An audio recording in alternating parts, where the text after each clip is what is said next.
Pais amados, neste dia nós vamos meditar no capítulo de Jonas 4, é o último capítulo do livro. Oremos. Senhor Deus, nessa hora venha falar conosco através da Tua Palavra, venha nos dirigir, venha nos dar entendimento, Senhor, para que possamos compreender o que o Senhor quer falar conosco. Que o Teu Espírito abra nossa mente, o nosso entendimento e os nossos olhos espirituais para que possamos ver, entender e compreender aquilo que o Senhor quer. Abra também, Senhor, nossos ouvidos para que possamos ouvir a Tua voz falando conosco. Em nome de Jesus, amém. O título do capítulo é O Descontentamento de Jonas. Verso 1. Com isso, desgostou-se Jonas extremamente e ficou irado. E orou ao Senhor e disse: Ah, Senhor, não foi isso que eu disse estando ainda na minha terra? Por isso me adiantei, fugindo para Tarsis, pois sabia que és Deus clemente e misericordioso, e tardio em irar-se, e grande em benignidade, e que te arrependes do mal. Peço-te, pois, ó Senhor, tira minha vida, porque melhor me é morrer do que viver. E disse o Senhor: É razoável essa tua ira? Então Jonas saiu da cidade e assentou-se ao oriente da mesma, e ali fez uma enramada e repousou debaixo dela, à sombra, até ver o que aconteceria à cidade. Aqui nós percebemos que depois que Deus havia dito que tinha se arrependido do mal que iria fazer aos ninivitas, por causa que eles se arrependeram, eles mostraram arrependimento, Jonas ficou triste, porque Jonas falou para o Senhor que ele já tinha pensado que isso poderia acontecer, porque ele sabia que Deus é um Deus clemente e misericordioso. Então ele sabia que se ele fosse lá pregar, os ninivitas iam se arrepender e Deus ia ter misericórdia deles, como aconteceu. Mostrando que Jonas, de alguma forma, queria que o contrário acontecesse. Ele queria que os ninivitas pagassem pelos seus pecados, fossem destruídos. Isso é algo que acontece na nossa vida, Às vezes nós percebemos pessoas errando, às vezes as pessoas erram até conosco mesmo, e nós queremos porque queremos que elas sejam castigadas, que elas sofram pelos pecados delas, que elas sejam destruídas, que na vida delas nada mais dê certo, não é mesmo? Porque nós não concebemos a ideia de que Deus pode perdoá-las e pode dar para elas uma nova chance. Jonas teve uma nova chance.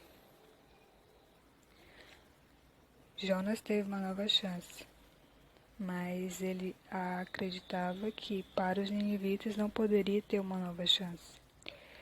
Ele desobedeceu a Deus, ele não seguiu para Nínive, ele foi primeiro tentar ir para Tarsis.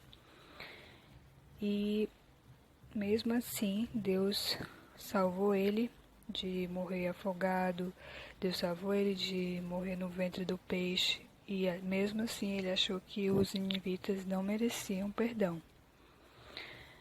Nós às vezes fazemos isso. Nós queremos ser Deus na vida das pessoas e julgar elas.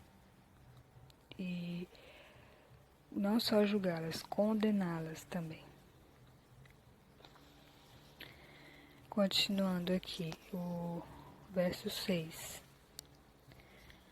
O título é outro título, a lição do Senhor. Então fez o Senhor Deus nascer uma planta que subiu por cima de Jonas para que fizesse sombra para ele. Para que fizesse sombra sobre a sua cabeça, a fim de o livrar do seu desconforto. Jonas, pois, se alegrou em extremo por causa da planta.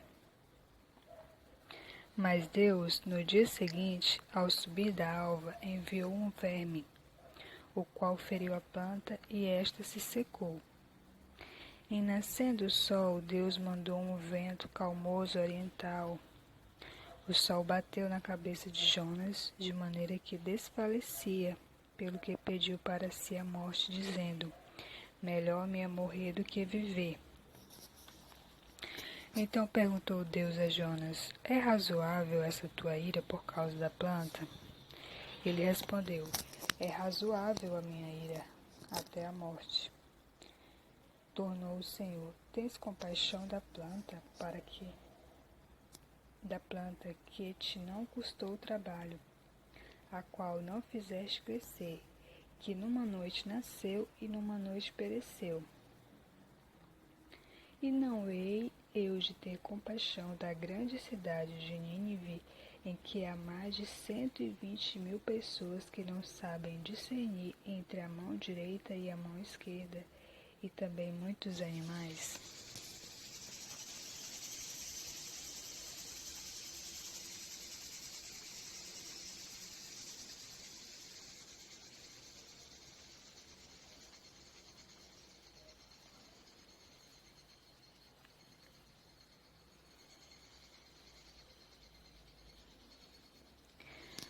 Nós vemos aqui que o que acontece é que Jonas, diante de situações simples, né? Vamos dizer assim, situações simples, ele pede para si a morte, depois de ter tido um grande livramento. Ele teve um grande livramento.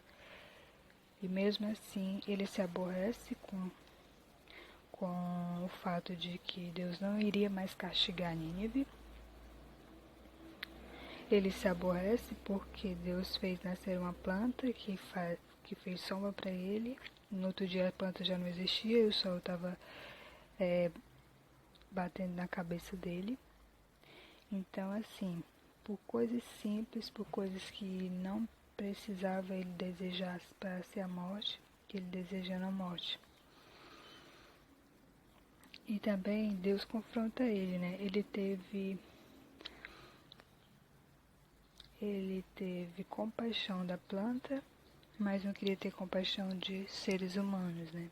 Deus mostrando para ele que se ele teve compaixão da planta, se ele estava chateado, se ele estava zangado porque a planta morreu, secou e morreu, por que Deus não poderia ter compaixão de pessoas, de seres humanos, de animais?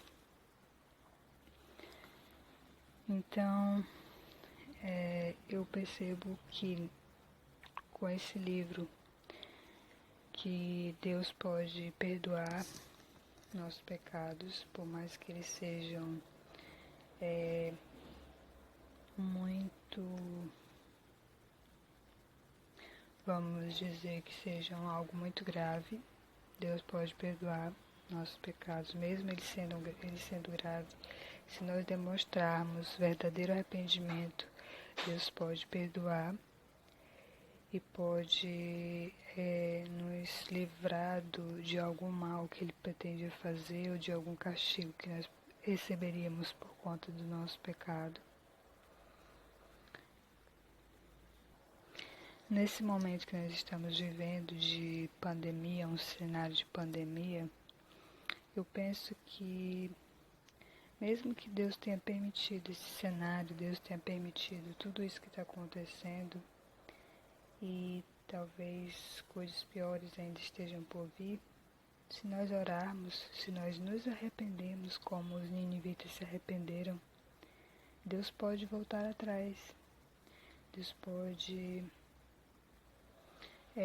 não permitir que coisas piores aconteçam. Basta que a humanidade, as pessoas, demonstrem arrependimento. É esse a contextualização para os nossos dias que eu faço dessa palavra. Então, vamos orar e agradecer a Deus por essa meditação nesse dia. Senhor, obrigado pela Tua palavra que falou conosco nesta hora.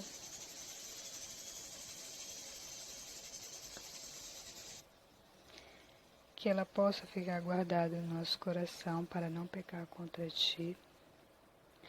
Que possamos refletir sobre os ensinamentos que esse livro nos trouxe e que possamos verdadeiramente nos arrepender dos nossos pecados e nos converter a Ti, lembrando sempre que Tu és um Deus misericordioso, um Deus clemente, um Deus grande em benignidade e que pode nos perdoar e nos dar uma nova chance. Obrigada por Tu seres assim, por Tu ser um Deus compassivo, um Deus que não olha para os nossos erros nem para a gravidade dos nossos pecados, mas que nos perdoa por mais que tenhamos feito algo muito grave, algo muito ruim. Muito obrigada por Tu seres assim, obrigada pela Tua benignidade, obrigada pela Tua misericórdia. E dá-nos um coração arrependido, um coração convertido todos os dias. Em nome de Jesus eu oro e agradeço. Amém.